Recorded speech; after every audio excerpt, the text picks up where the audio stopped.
guys, I have Scott here, and he's coming to us.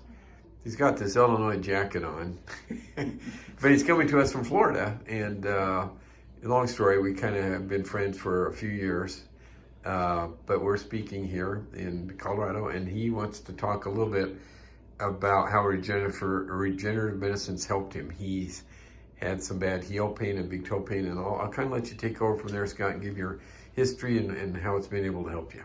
So I had really started with, actually they both started about the same time, and I tolerated both the pain in my right heel and my big left toe for quite a while before I started going to a podiatrist where I lived, who recommended some orthotics and didn't really do much more than that.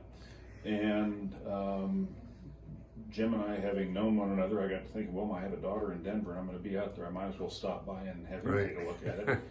And a very forward-thinking doctor has a solution, and he suggested stem cell treatments, which I didn't know that they were used for anything like that. But trusting him, I decided to go for it. And lo and behold, that was last March.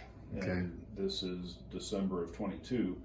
And my heel is 100% healed. I mean, there's no discomfort there at all. And I would say my big toe is 75% healed. 75% very tolerable, very much good. better. Yeah. Okay, great. And so, I'm going to pan down to his feet, but the pain that he had in his heel, for those listening, the real common complaint is on the bottom, which we call plantar fasciitis, but his is more on the back. And this is fairly common too, but not as much as on the bottom. But it's right back here. Yep. And you can see it might even look a little bit enlarged there. There's another terminology I'm going to share with you listening. Sometimes it's called a Haglund's deformity, where it can be like maybe a spur or bump back there. But believe it or not, we rarely, if ever, have to take any spur or bone from the back of the heel, which used to be a common thing sometimes. We found that it's almost always the Achilles tendon. And so he had an injection done back there, and you were able to walk right away, right? Yep, walked out of here. And I mean, the biggest thrill for me is that I was able to solve this without surgery. Exactly. Because I didn't want the downtime that was going to be required. I had just moved to Florida, where, moved down there for additional activity more. And you like to bike a lot. Like to cycle a lot. Right. I just didn't want to have downtime. And I was thrilled to hear that there was an option that we could at least try. Sure. And now can report that it's been very successful. And then over here on his other leg, or foot, I should say, he has something called hallux limitus, where the big toe doesn't want to move up very much. You can see it's pretty restricted. Basically, that's the medical term, hallux limitus, but it's really just degenerative joint disease. And this same process works really good on that too. So avoiding surgery again. Again, yeah. So, yeah, that's a big deal. But nice to see you.